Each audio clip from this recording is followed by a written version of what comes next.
que vai estar trazendo a palavra do Senhor nessa noite. Amém?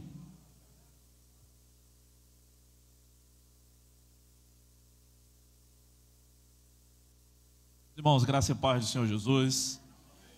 Obrigado ao pastor João pelo convite e aos irmãos pela receptividade. Ao irmão Edson que foi me buscar ali. Eu sei que ele estava me sequestrando. Quando eu estava vindo, o pastor João me ligou. Disse: "Aí, eu estou aqui já." Eu disse: "Oxente, esse homem está me sequestrando? Como é que tem duas pessoas para me levar, né?" Mas não, graças a Deus. Eu quero convidar os irmãos a abrirem a palavra de Deus no livro de Êxodo, capítulo 20. Êxodo capítulo 20, nós vamos ler os 10 mandamentos. Obrigado, meu irmão. Versículo 1 ao verso 17. Êxodo 20, do 1 ao 17.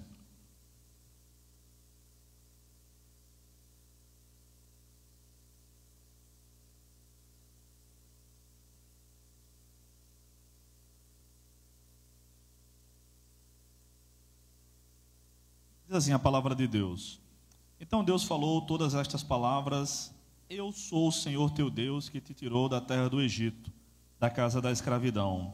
Não terás outros deuses além de mim. Não farás para ti imagem esculpida, nem figura alguma do que há em cima no céu, nem embaixo na terra, ou nas águas debaixo da terra. Não te encurvarás diante delas, nem as cultuarás, pois eu, o Senhor teu Deus, sou Deus zeloso. Eu castigo o pecado dos pais nos filhos, até a 3ª e 4ª geração daqueles que me rejeitam. Mas sou misericordioso com 1000 gerações dos que me amam e guardam os meus mandamentos. Não tomarás o nome do Senhor teu Deus em vão, porque o Senhor não considerará inocente quem tomar o seu nome em vão. Lembra-te do dia de sábado para o santificar. 6 dias trabalharás e farás o teu trabalho, mas o 7º dia é o sábado do Senhor teu Deus. Nesse dia não farás trabalho algum, nem tu, nem teu filho, nem tua filha, nem teu servo, nem tua serva, nem teu animal, nem o estrangeiro que vive contigo. Porque o Senhor fez em 6 dias o céu e a terra, o mar e tudo que neles há. E no 7º dia descansou. Por isso o Senhor abençoou o dia de sábado e o santificou. Honra teu pai e tua mãe, para que tenhas vida longa na terra que o Senhor teu Deus te dá. Não matarás, não adulterarás, não furtarás, não dirás falso testemunho contra o teu próximo, não cobiçarás a casa do teu próximo, não cobiçarás a mulher do teu próximo, nem o seu servo, nem a sua serva, nem o seu boi, nem o seu jumento, nem coisa alguma do teu próximo." Amém. Queria pedir aos irmãos para tirar pelo menos um pouco do eco, do retorno aqui. Está com muito eco. Eu não sei se está falhando para vocês, mas para mim está falhando aqui. Bem, meus irmãos, esta é a palavra de Deus, que Deus deu por meio de seu servo Moisés, quando o povo estava rumo a Canaã, e o povo, os hebreus, ainda estavam se organizando enquanto nação. E Deus havia dito que aquele povo era um povo de sacerdotes. Todo o povo era um reino de sacerdotes. No capítulo anterior nós podemos ver isso, capítulo 19 de Êxodo. E por meio desse sacerdócio, eles serviriam a Deus, como toda nação, ia mostrar que aquela era a nação modelo, aquela era a nação exemplar. E todos que quisessem servir ao Deus verdadeiro deveriam obedecer às normas que Deus havia dado. Então, entre os pagãos, as pessoas não sabem como adorar a Deus, não sabem como agradar a Deus, como servir, como cultuar. As pessoas têm dúvidas se Deus aceita uma coisa ou não, um culto ou não, se tem que fazer promessa para Deus. Algumas pessoas fazem votos ou promessas que vão pagar no Juazeiro do Norte, no Ceará, vão subir o Morro da Conceição em dezembro e vão fazer um monte de penitência, quando na verdade não precisa nada disso. Nós agradamos a Deus pela fé, nós agradamos a Deus porque obedecemos a Deus e nós nos sujeitamos a Cristo Jesus. Então assim nós agradamos a Deus. Mas Deus deu as regras do jogo. É assim que eu quero ser adorado, é isso que eu quero que vocês façam. E estas 10 palavras, que nós conhecemos como 10 mandamentos, é o que eu quero meditar com vocês hoje, tá? Então, em primeiro lugar, irmãos, a gente percebe que Deus se apresenta de uma maneira única. Eu sou o Senhor que te tirou da terra do Egito, da terra da escravidão. Deus se apresenta assim em praticamente todos os livros do Antigo Testamento. O Deus que tirou o seu povo da terra do Egito, da terra da escravidão. O Deus que libertou o seu povo com mão forte, com braço poderoso. Ninguém tinha condições de fazer aquilo, mas Deus fez com que o seu povo fosse liberto. E fez isso manifestando a sua graça, a sua presença e o seu poder, por meio das 10 pragas que ele fez no Egito, que a Bíblia chama assim de 10 pragas, mas chama muito mais de 10 maravilhas. Cada um daqueles milagres que Deus fez no Egito era uma maravilha apontando para a grandeza de Deus. E também era Deus derrotando os deuses falsos, os deuses adorados no Egito. Então, na primeira praga, o rio Nilo se transformou em sangue, as águas do Nilo. O Nilo era adorado no Egito. Ainda hoje, muitos cultuam o Egito. Aliás, ainda hoje, o Egito é um centro de paganismo mundial. Um inglês chamado Aleister Crowley foi considerado, ele mesmo se declarou, o pai do satanismo moderno, viveu no século passado. Para onde ele foi? Para receber as revelações dele lá do diabo, para o Egito. Lá ele viveu no Egito, depois foi para Portugal para espalhar seu paganismo e sua rebelião contra Deus. Então o Egito era um mundo pagão, era uma potência mundial em termos de artes, tecnologia. Tanto é que até hoje nós não sabemos como aquelas pirâmides foram construídas. Não tem apenas 3, né? Quéops, Quéfren, Miquerinos, são as 3 maiores, mas tem muitas outras pirâmides lá. E até hoje a gente não sabe, os arquitetos não sabem, os engenheiros não sabem, ninguém sabe como é que aqueles labirintos foram construídos, porque as pirâmides já foram montadas com aqueles labirintos, para mostrar que era uma grande potência da época. Então, em cada manifestação divina, naquelas pragas, naquelas maravilhas, Deus foi derrotando cada um dos deuses principais do Egito. E agora, por meio desses mandamentos, ele deu as ordens de como queria ser adorado. Então, cabe ao seu povo obedecer isso. E nós vamos dar uma olhada nos 10 mandamentos. O primeiro deles está nos versículos 2 e 3. Primeiro mandamento: eu sou o Senhor teu Deus, que te tirou da terra do Egito, da casa da escravidão. Não terás outros deuses além de mim. E o Novo Testamento resume como amar a Deus acima de todas as coisas. Amar a Deus acima de todas as coisas. Amar a Deus acima dos nossos prazeres. Amar a Deus acima de nós mesmos. Amar a Deus acima da nossa família, daqueles amigos mais amados e daquelas pessoas e coisas que nós mais amamos. Essa é a ordem de Deus. Amar a Deus acima de tudo. Mas quem consegue fazer isso? Quem consegue fazer isso? Nós não conseguimos amar a Deus acima de tudo. Nós amamos a Deus porque Ele nos salvou, porque Ele é maravilhoso, Ele faz coisas maravilhosas, Ele nos socorre na angústia, Ele faz milagres, responde orações. Sim, nós amamos a Deus por causa disso. A palavra de Deus diz na primeira carta de João que nós o amamos porque Ele nos amou primeiro. Na verdade, Ele nos ama acima de todas as coisas, mas a gente não consegue amá-lo de fato, em todo o tempo, acima de todas as coisas. Não, nós não conseguimos. Na verdade, o primeiro mandamento a gente já não consegue obedecer. Algumas pessoas acham que a salvação acontece por meio da obediência aos 10 mandamentos. Mas isso não é verdade. Não era verdade na época em que foi dado, nem é verdade hoje.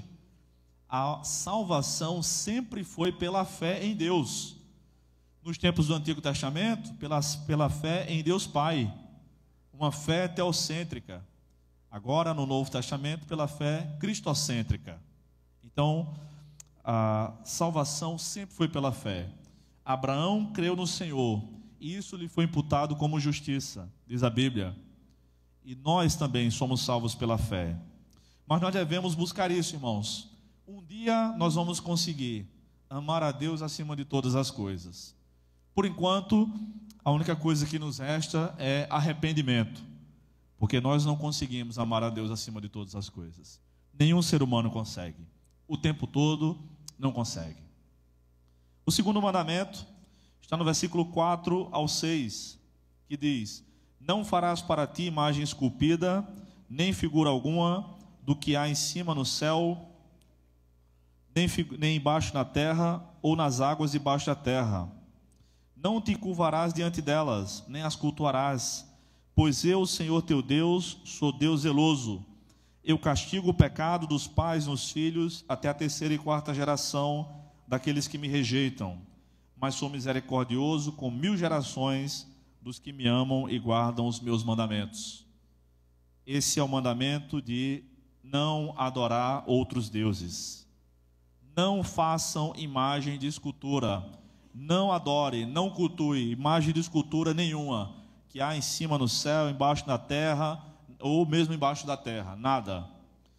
Então, na verdade, o ser humano não pode fazer imagem de Deus, porque só Deus tem o poder de fazer uma imagem dele, que lhe represente, uma imagem viva, que é o ser humano. Nós somos a imagem de Deus. Desde o começo da criação, Deus nos criou imagem e semelhança sua mesmo. Então nós temos vontade, temos personalidade, pessoalidade, nós podemos escolher fazer o bem ou escolher fazer o mal. Então assim nós representamos a Deus na terra. Uma imagem de qualquer material que a gente conseguir fazer, não vai conseguir representar a Deus. De prata, de bronze, de ouro, de gesso, nada disso representa a Deus, porque aquelas imagens, como diz a palavra de Deus, seja de qualquer divindade, de qualquer ser que já existiu, ou imaginação do homem, não representa a Deus, porque, como a Bíblia diz, tem boca, mas não falam, tem pés, mas não andam, tem nariz, mas não cheiram. Então elas não conseguem estender o braço para apoiar alguém. Elas não conseguem abraçar alguém que está com dificuldade. Elas não trilham o próprio caminho. Pelo contrário, precisam ser carregadas. Nós não. Nós conseguimos ajudar as pessoas. Com a ajuda de Deus, nós conseguimos consolar outras pessoas. Conseguimos estender a mão. Nossos pés são preciosos porque anunciamos o Evangelho. E a palavra de Deus diz quão formosos são os pés do que anunciam o Evangelho. Então, na verdade, não devemos fazer imagem de escultura alguma, nem adorar. Isso não é um problema na igreja evangélica. Contudo, João Calvino disse muito bem que o coração humano é uma fábrica de ídolos. O coração humano é uma fábrica de ídolos. E às vezes nós temos ídolos mesmo dentro da igreja, sem ter imagem de escultura alguma. Para muitas igrejas, o pastor da igreja é adorado, é um ídolo. Tem igrejas, irmãos, que botam a foto do pastor na placa da igreja, como se fosse a empresa dele. Vocês sabem do que eu estou falando. Tem igreja que o pastor não chega na hora do culto para cultuar com os irmãos e se abraçar, falar com qualquer irmão. Não, ele chega depois. Ele é o artista. Ele chega depois que o culto já começou. E aí, quando ele entra na igreja, todo mundo está sentado, se levanta para receber o homem de Deus. E até canta uma música para isso. Irmãos, Deus não dá sua glória para ninguém. Esses homens são falsos mestres, falsos profetas, que recebem para si a glória que deveria ser dada somente para Deus. Deus não terá ninguém por inocente, porque todos nós temos a Bíblia na nossa língua hoje e sabemos que esse tipo de coisa é errada. O pastor que aceita ou promove esse tipo de comportamento vai receber uma punição severa da parte de Deus, porque não devemos adorar ninguém a não ser a Deus. Às vezes a gente diz assim, né? Ah, rapaz, eu adoro a comida daquele restaurante. Não tem problema, a gente sabe que esse adorar aí não é servir, não é um adorar religioso. Eu gosto muito daquela comida. Mas nós não podemos ter ninguém no lugar de Deus na nossa vida. Ninguém com lugar de divindade na nossa vida. Então, seja por imagem de escultura, seja outra pessoa, ou mesmo qualquer outra entidade, um time de futebol, uma denominação. Tem gente que bate no peito e clama pela sua denominação, né? Como se a gente fosse fazer isso. Eu sou nazareno. Sim, nós somos nazarenos e os outros irmãos são batistas, são congregacionais, são episcopais. Somos da mesma família. Vamos todos para o mesmo céu. Fomos salvos pelo sangue de Cristo. Não deve haver esse tipo de partidarismo no nosso meio. Não façam imagem de escultura, nem tenham outros deuses. É o segundo mandamento. O terceiro mandamento é um versículo só. Provavelmente é o menos lembrado. Versículo 7. Não tomarás o nome do Senhor teu Deus em vão, porque o Senhor não considerará inocente quem tomar o seu nome em vão. Meus irmãos, já pararam para pensar nesse mandamento? Já pararam para pensar, será que eu estou obedecendo ou estou quebrando esse mandamento? Não tome o nome de Deus em vão. O que será que significa tomar o nome de Deus em vão? Será que a gente já cometeu esse pecado? Será que a gente já cometeu esse pecado hoje? Então, o nome de Deus é tomado em vão quando nós falamos sobre Deus, ou quando nós tomamos o seu nome sem pensar na santidade que o seu nome está envolvida. Quando a gente fala do nome de Deus como o nome de qualquer outra pessoa ou de qualquer objeto, estamos quebrando esse mandamento, estamos desobedecendo, não estamos santificando o nome de Deus. Os brasileiros, por costume, falam muito pelo amor de Deus, para qualquer bobagem. Isso é quebrar o terceiro mandamento. Isso é tomar o nome de Deus em vão. Mais recentemente,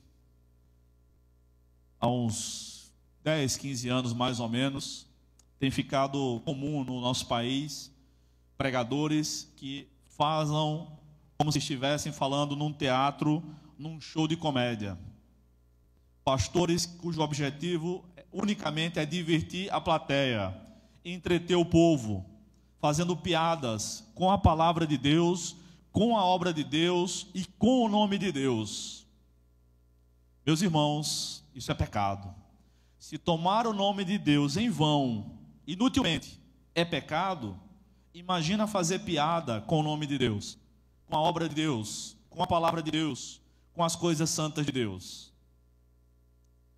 Eu vim do movimento pentecostal, e no movimento pentecostal, quando eu era garoto, adolescente, eu quebrei muito esse mandamento, brincando entre os amigos, supostamente imitando pessoas falando em línguas. Até o dia que eu me deparei com esse mandamento, eu disse, eu estou quebrando esse mandamento, eu estou pecando, eu vou parar. Pedi perdão a Deus e parei, abandonei essa prática. Nos seminários, em muitos seminários teológicos, isso é uma prática comum, onde as pessoas ficam brincando. Eu penso, se na minha fé eu acredito no dom de línguas, e eu acredito, não posso brincar com o dom do Espírito Santo. Se, por outro lado, alguém não acredita, deve respeitar a fé alheia, não deve brincar com o nome de Deus. Então, nas minhas aulas, eu não permito que as pessoas imitem dons de línguas ou o que quer que seja. Não permito que as pessoas brinquem com isso nas minhas aulas, enquanto professor. E como pregador, estou lhes dizendo, se alguém aqui faz esse tipo de coisa, peça perdão a Deus e abandone a prática hoje mesmo. Deus não se manifesta com esse tipo de ação. Deus não se manifesta. Então, de vez em quando, alguém fala, mas eu gosto muito do como o Cláudio Duarte prega. Mas ele está errado. Não, mas Deus falou comigo. Pode até ser, né? Mas não quer dizer que ele esteja certo, não. Eu não recomendo pregadores desse tipo. Não assisto, não gosto. Mas não gosto mesmo. Tenho uma antipatia muito grande. Isso aqui é pecado, irmãos. A gente não deve brincar com pecado, não. Quarto mandamento. Esse é o que tem mais explicação, né, pelo visto. Versículo 8 ao 11. Lembra-te do dia de sábado para o santificar. 6 dias trabalharás e farás o teu trabalho. mas o sétimo dia é o sábado do Senhor teu Deus.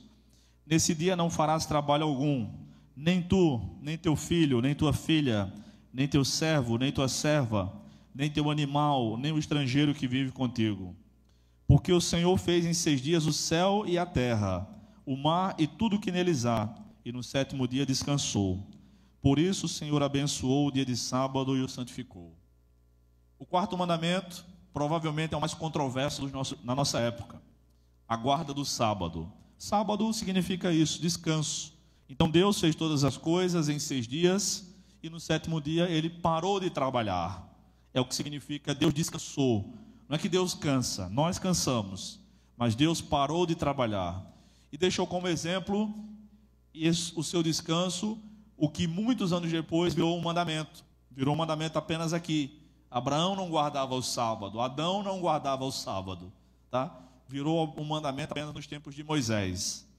Então, o que acontece é que Deus deu o sábado como o sétimo dia, o descanso obrigatório para o seu povo, para que nesse dia o seu povo se lembrasse mais de Deus, cultuasse melhor, tivesse um maior tempo para se reunir, sobretudo enquanto família, para cultuar a Deus, devido à correria de todas as atividades da semana. E isso era mandamento em Israel. Ainda hoje, os judeus guardam isso, esse mandamento, com muita severidade. Em Jerusalém, há alguns prédios, né, os que têm elevadores, ainda hoje no sábado, nos prédios habitados por judeus, os elevadores são programados para pararem em todos os andares, e o elevador passa o dia todo. Agora, subindo e descendo. Agora, como há maior tecnologia, em que, pelo reconhecimento facial, o elevador já sabe que você vai querer ir para o térreo e que depois vai querer voltar para o seu andar. As pessoas programam isso. Porque antigamente o elevador passava o dia todo, subindo e descendo, parando em cada andar. Então, os judeus consideravam apertar o botão do elevador trabalho, porque ia fazer com que o elevador trabalhasse naquela questão dos pesos que sobem e descem. Então vejam, é hipocrisia? Não, é rigor. Aliás, quem aqui já ouviu aquele ditado que apontar para a estrela dá verruga? Já viram? Esse ditado vem do tempo dos judeus na Alemanha nazista, no século passado. Porque é um ditado entre os judeus que diz o seguinte: quando a primeira estrela despontar no céu da sexta-feira, é porque começou o Shabat. Então, as crianças sabiam disso, porque eles guardam o sábado das 18 horas da sexta às 18 horas do sábado. E os meninos iam lá voltando para casa da escola com as mães, e aí de repente o menininho viu uma estrela e dizia assim: olá amanhã, olá, uma estrela no céu. Eu não sei como é que diz isso em alemão, mas eles diziam isso. E aí a criança acabava denunciando toda a família. Opa, uma família de judeus ali. E aquilo foi prejudicial para eles. Então os judeus criaram esse ditado para enganar as crianças, né? Mas vejam só, em Israel era o sábado mesmo, o sétimo dia. Quando o Senhor Jesus ressuscitou num domingo, os judeus, aliás, os primeiros cristãos passaram a se reunir no domingo, embora não fosse feriado. O domingo não era feriado como é para a gente hoje no Brasil. O domingo só passou a ser feriado mais de 300 anos depois que Jesus ressuscitou, no quarto século, com o imperador romano chamado Constantino. Então, mesmo assim, os cristãos entenderam que o domingo deveria ser a nova Páscoa, o novo dia de libertação do povo de Deus. Então, até hoje, é por isso que a gente comemora a Páscoa, a Semana Santa, como queiram chamar. Todo ano muda a data, porque tem uma série de cálculos muito complicados, e em várias épocas da história da igreja, a igreja fez um cálculo diferente, tá? Então, por isso que todo ano cai num dia diferente. Não é um feriado fixo, como o Natal, que é 25 de dezembro, e outros feriados. Então, desde o primeiro século, a igreja cristã vem refletindo sobre isso. Devemos guardar o sábado ou devemos guardar o domingo? Então, a igreja primitiva, no caso, os irmãos que se reuniam na igreja de Roma, tiveram problemas com isso, porque a igreja de Roma era formada essencialmente por judeus, mas havia gentios ali também. Então eles tinham problemas com a alimentação, porque os judeus têm a sua dieta kosher, e tinha a questão da guarda do sábado, como tem até hoje. E alguns irmãos que tinham vindo do paganismo, não eram judeus de origem, queriam guardar o domingo. Então escreveram, o apóstolo Paulo escreveu dizendo como deveria ser isso. Em Romanos capítulo 14, versículos 5 e 6, nós lemos o seguinte: uma pessoa considera um dia mais importante do que outro, mas outra julga iguais todos os dias. Cada um esteja inteiramente convicto em sua mente. Aquele que observa um dia para o Senhor o faz. Então veja, se alguém quisesse guardar o sábado, não é pecado guardar o sábado. Se alguém quiser guardar o domingo, pode guardar também, não é pecado guardar o domingo. O pecado consiste em querer que os outros façam o que eu quero. No Novo Testamento, na Nova Aliança, o princípio é de descanso. Descanse para Deus um dia por semana, pelo menos. Você pode descansar no sábado? Descanse. Pode descansar no domingo? Descanse. Às vezes eu descanso outro dia da semana. Por exemplo, mês passado eu estava dando aula de sábado a quinta-feira. Qual era o dia que eu podia descansar? A sexta. Eu congelei para não aceitar convite para sexta-feira. E eu descansava na sexta-feira. Agora eu não estou mais dando aula no domingo de manhã. Estou descansando no domingo, que inclusive é melhor. Mas quando eu não podia, era na sexta. E outro dia na semana. O que Deus quer de nós, irmãos? Deus quer que nós nos lembremos dele um dia por semana com maior ênfase. A maioria de nós faz isso no domingo, mas nem todos podem fazer isso. Tem gente que trabalha por escala, é porteiro de prédio, ou trabalha na saúde, é escalado, enfim, e não pode guardar necessariamente o domingo. Mas Deus quer de nós que guardemos um dia para ele, que descansemos, que dediquemos um dia ao Senhor. Então, irmãos, os 4 primeiros mandamentos: amar Deus acima de todas as coisas, não fazer imagem de escultura nem adorar outros deuses, não tomar o nome de Deus em vão e guardar um dia de descanso, falam da nossa relação vertical, da nossa relação com Deus. Esses 4 primeiros mandamentos falam sobre isso. E aí vemos outros 6 mandamentos que falam da nossa relação horizontal, a nossa relação com o próximo. E o primeiro deles é o 5º mandamento, está no versículo 12. Honra teu pai e tua mãe, para que tenhas vida longa na terra que o Senhor teu Deus te dá. Honrar os pais é o 5º mandamento. Honrar os pais é uma obrigação em todas as culturas, com exceção dos países muçulmanos. No mundo islâmico, aquele que se converter a uma outra religião é um traidor, é um infiel, e deve ser considerado um infiel, e, a depender do rigor de cada país, deve ser denunciado por qualquer parente próximo, e deve ser morto. No mundo ocidental, nós temos essa concepção de que devemos honrar os pais, mesmo aqueles que forem maus pais. Devemos respeitar, obedecê-los de acordo com o que a palavra de Deus ensina, a não ser que eles ensinem a desobedecer a Deus. Aí não. Mas devemos sempre respeitar e obedecer os pais. Esse mandamento é o primeiro mandamento com promessa. Não é o único, é o primeiro. Aquele que obedece os pais, geralmente vive mais. Vive mais. Então, esse mandamento tem princípios interessantíssimos. Primeiro, ele aponta para a forma sagrada da família. A família é sagrada, os pais são sagrados. As pessoas devem constituir novas famílias, aponta para isso também. Nós devemos ter prioridade na vida, e nossa família deve ser nossa prioridade. Então, é muito interessante as leis de Deus e como funciona na prática. Por exemplo, você pode pesquisar aí, pensar na sua cabeça, se você conhece alguém que é um mau filho. Você conhece alguém que é um mau filho, mas é um bom marido? Você não vai conhecer, você não vai lembrar de ninguém, porque não existe. Você conhece alguma moça que é uma má filha e uma boa esposa? Também não vai lembrar, porque mau filho, mau marido, má esposa, má filha, má esposa. É isso. Os nossos pais são as primeiras pessoas com quem aprendemos a nos relacionar. Se a gente não obedece, quem nos pôs, quem nos colocou no mundo, quem nos cria, quem trabalha para nos alimentar e educar, a gente não consegue respeitar mais ninguém. Estamos vivendo uma crise disso aí, né? Não é só uma crise de identidade, quando as pessoas não sabem mais se são meninos ou meninas, mas também coisas absurdas nós temos visto. As crianças e os adolescentes desrespeitando os pais.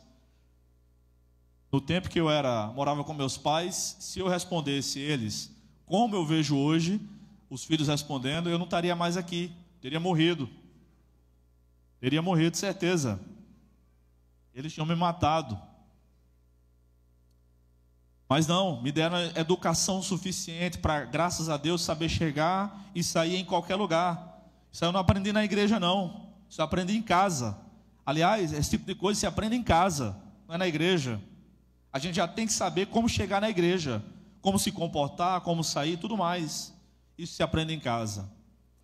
No caso de pais que não servem a Deus, que não temem a Deus, que prejudicam as pessoas, que abusam dos filhos financeiramente ou sexualmente, ou batem demais nos filhos, como eles devem ser honrados? Nem sempre dá para conviver com pais assim. Eu conheço histórias terríveis, talvez vocês conheçam também algumas histórias tristes, de pessoas que foram maculadas pelos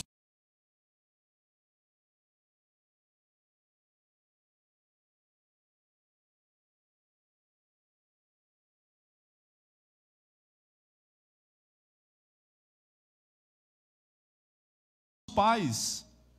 Meninas que foram abusadas pelo pai e que a mãe acoitava a safadeza. Como essa menina agora, uma moça, uma mulher, vai lidar com isso? Em primeiro lugar, perdoando.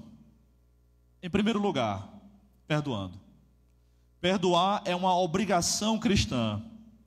No final da oração do Pai Nosso, em Mateus capítulo 6, Jesus diz que aquele que não perdoar aos homens os males que sofreu, o Pai Celestial também não perdoará. Então, aquele que não perdoa, não será salvo. Não será salvo. Veja só, eu estou dizendo o que o Senhor Jesus disse. Você quer ler comigo?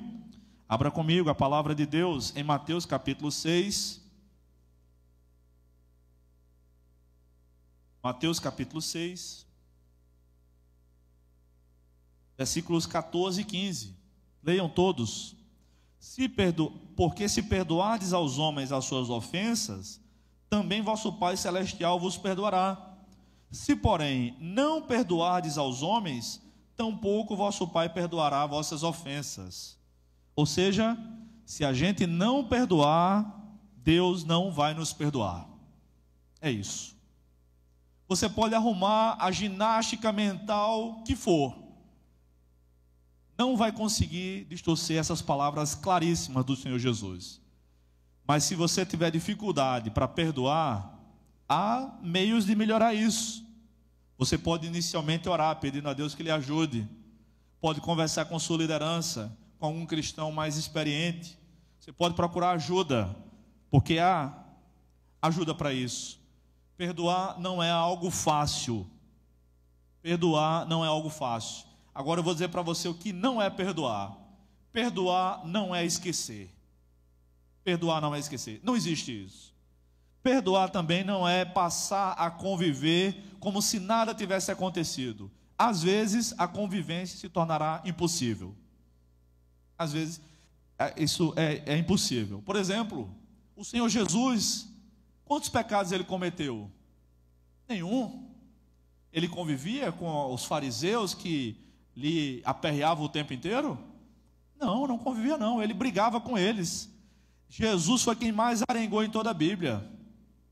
Ele perguntou por 11 vezes para aqueles que decoravam a Bíblia da época. Vocês nunca leram o que está escrito? Opa, chamou os caras de analfabeto. Vocês nunca leram? Os caras decoravam. Ele perguntou, vocês nunca leram? Com que autoridade você faz isso? Então me diga uma coisa, o batismo de João foi do céu ou dos homens? Me digam aí que eu vou dizer com que autoridade eu faço isso. Se a gente disser que era dos homens, o povo vai ser contra nós. Se a gente disser que era do céu, o povo vai dizer, ele vai dizer, por que vocês não creram? Aí eles mentiram, não sabemos. Então eu também não digo com que autoridade eu faço essas coisas. Então veja, irmãos, perdoar não é necessariamente esquecer. Perdoar não é necessariamente passar a conviver. Mas se alguém aqui tem problemas com alguém e precisa perdoar, perdoe. Se precisa pedir perdão, manda uma mensagem hoje mesmo, depois do culto. Ligue ou visite a pessoa e peça perdão. Devemos honrar nossos pais, irmãos. Sexto mandamento: não matarás ou não assassinarás. Versículo 13.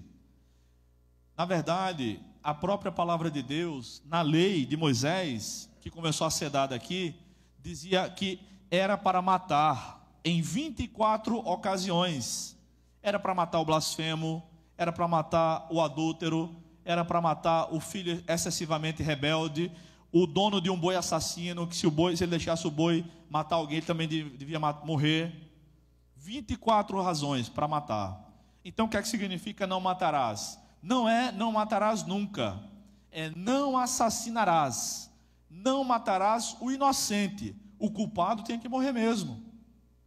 Na verdade, a pena de morte está na lei, mas ela antecede a lei. Em Gênesis capítulo 9, quando Noé desceu da arca, Deus instituiu a pena capital. Quem derramar o sangue do homem, terá pelo homem seu sangue derramado, porque matou o homem que é a imagem de Deus. Gênesis 9:6. Ou seja, o assassino tinha que ser morto. Porque se ele matava alguém, o ser humano é tão digno, tão portador de dignidade, porque foi criado à imagem de Deus, que o assassino deveria ser morto. Agora, no Novo Testamento, não há uma só opinião sobre isso. Mas particularmente, eu sou favorável à pena capital, à pena de morte. E eu lamento muito que no Brasil nós só tenhamos 2 casos para a pena de morte, de acordo com a Constituição, que é em caso de guerra ou em caso de crime no quartel. Se houver um motim no quartel, os superiores podem executar a pena capital aos rebeldes. Mas eu lamento, se dependesse de mim, haveria pena de morte no Brasil para estupradores. Haveria? Eu penso o seguinte, se fosse minha filha que fosse estuprada, eu ia querer a morte do camarada. Então eu queria que fosse algo legalizado. E biblicamente eu não vejo inconsistência com isso não. Se alguém quiser conversar depois comigo do culto, fique à vontade. Aqui não dá... Está animado. Fique quieta. Não me atrapalhar aqui. Meus irmãos, não devemos assassinar. Agora o Senhor Jesus Cristo ampliou esse horizonte. No Sermão do Monte, Jesus disse que se a gente odiar alguém no nosso coração, nós já matamos essa pessoa. Isso faz com que todos nós aqui sejamos assassinos, à luz do ensino de Jesus. Ou você nunca teve ódio de alguém a ponto de desejar a morte dessa pessoa? Não? Todos nós já pensamos nisso. Talvez você tenha pensado nisso no caminho para a igreja. Se aquele motoqueiro fecha a gente aqui no trânsito, botando a nossa vida em risco, a vida da nossa família, às vezes dá muita raiva, irmãos. Nós somos indesculpáveis diante de Deus. Então, se alguém chegou aqui achando que é bonzinho demais, que é crente demais, saiba, à luz do ensino de Jesus, nós somos assassinos. Mas eu nunca derramei o sangue de ninguém, mas Jesus disse que não era necessário para ser um assassino. Meus irmãos, o 7º mandamento, não adulterarás, versículo 14. Não adulterarás. Na cabeça dos rabinos daquela época, na cabeça dos judeus do tempo de Moisés, adulterar era necessariamente ir para a cama com outra mulher que não fosse sua esposa. E assim eles se arrogavam de que nunca haviam adulterado. Nos tempos de Cristo, os fariseus faziam o seguinte: ele tinha uma mulher, era casado. Aí ele precisava fazer uma viagem a trabalho, ia passar, 2 45 dias viajando. Ele se divorciava da esposa, viajava, casava lá, depois, quando fosse voltar, divorciava da outra e voltava para pegar a primeira esposa.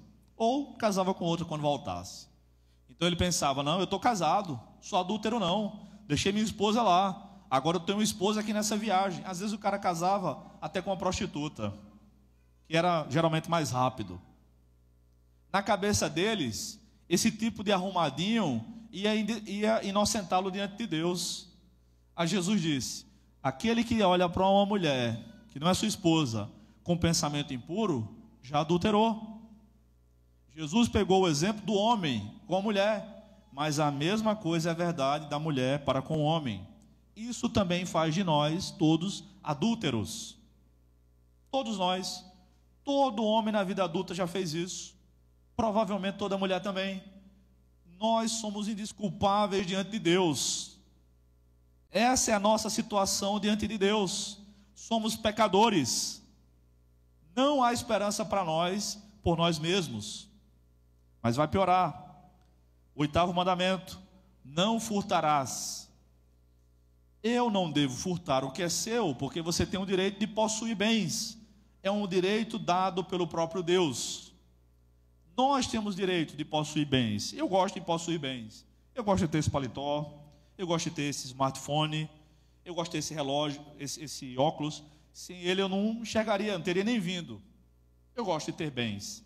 Eu gosto de ter os meus livros, a minha casa. É bom. Então, ninguém tem o direito de furtar.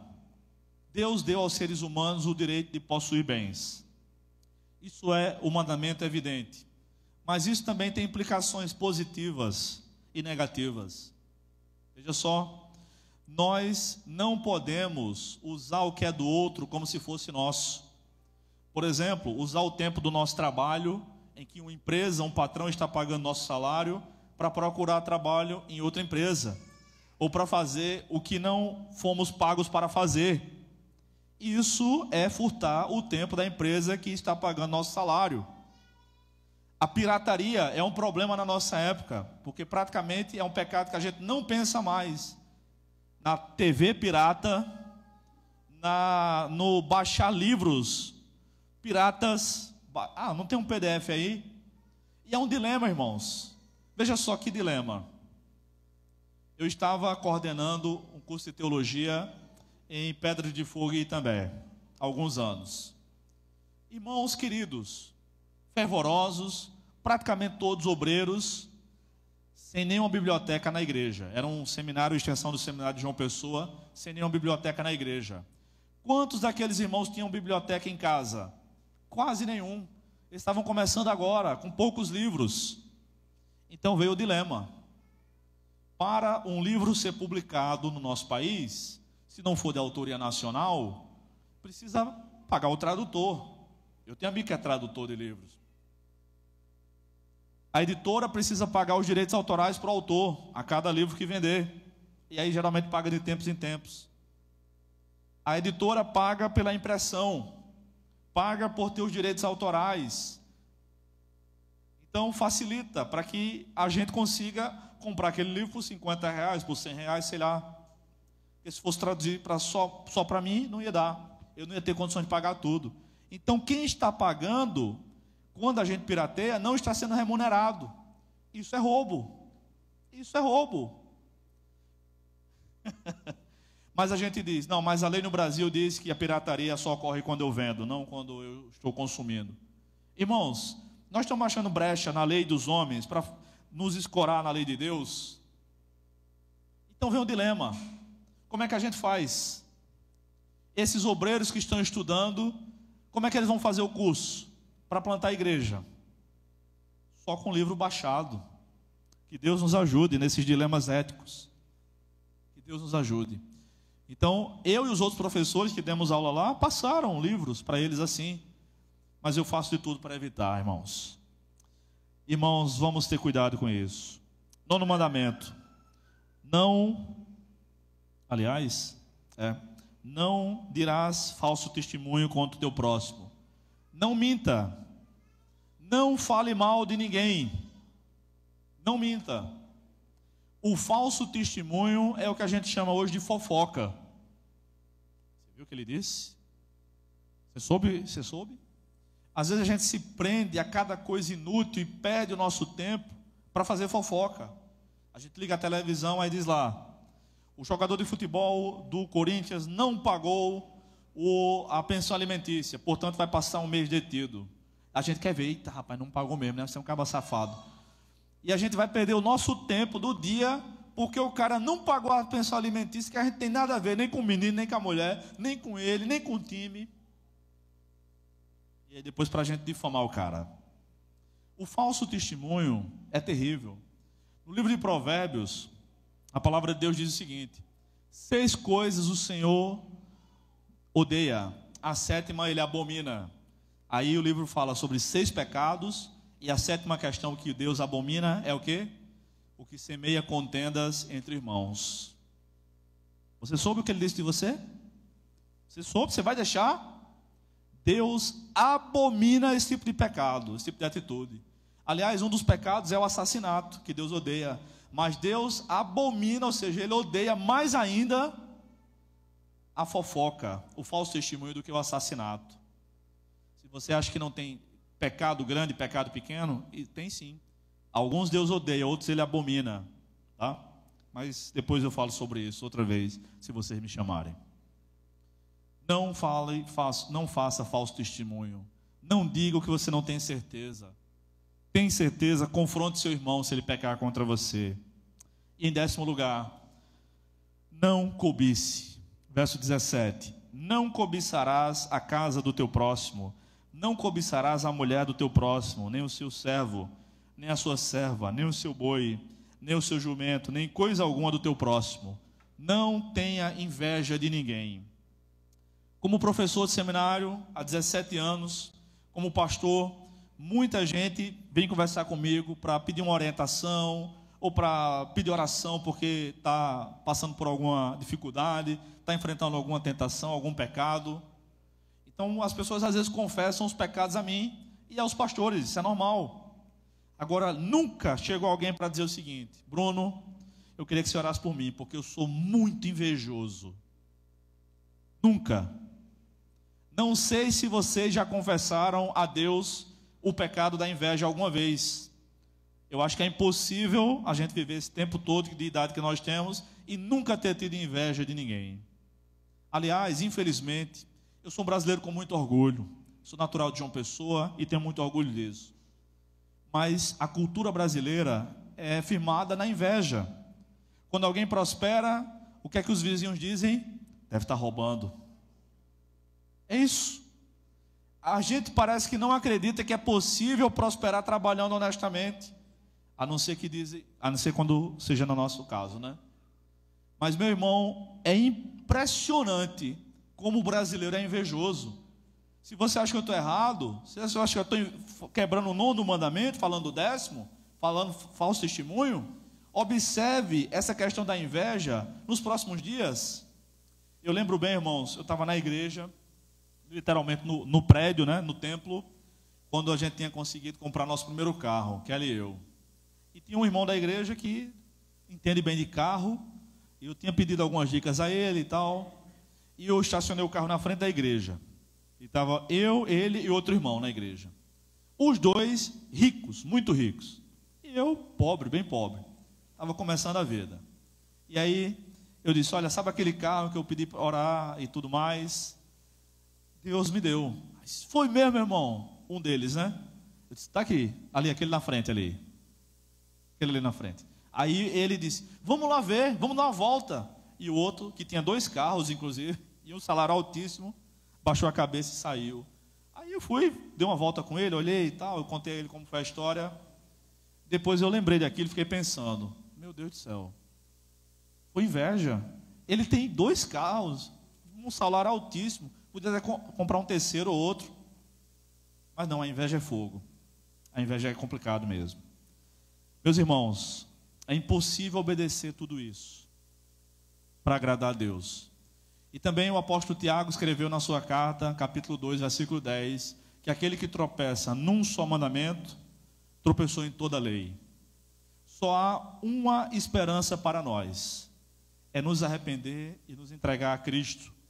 O apóstolo Paulo escreveu aos Gálatas, capítulo 3, que a lei serve de condutor para Cristo. A gente olha para a lei, para a perfeição de Deus na lei, para as altas exigências de Deus, e diz: não consigo obedecer, me ajude. Então nós corremos para Cristo, que é nosso Salvador. Ele nos salva dos nossos pecados. Cristo é o nosso Salvador. Ele é o nosso Redentor. Ele morreu na cruz em nosso lugar. Se há alguém no nosso meio que não é cristão, que não entregou sua vida a Jesus, entregue sua vida a Jesus hoje. Porque você não vai conseguir agradar a Deus de outra maneira, a não ser por meio de Jesus Cristo, pela fé em Cristo e servindo a Ele. Entregue sua vida para Jesus hoje mesmo. Vamos orar, meus irmãos. Pai amado, louvado seja o teu nome. Obrigado pela tua santa instrução por meio da tua palavra. Abençoa essa igreja, Senhor. Ó Deus, faz prosperar o trabalho dos irmãos que aqui têm trabalhado para ti, Senhor. Em nome de Jesus. Amém.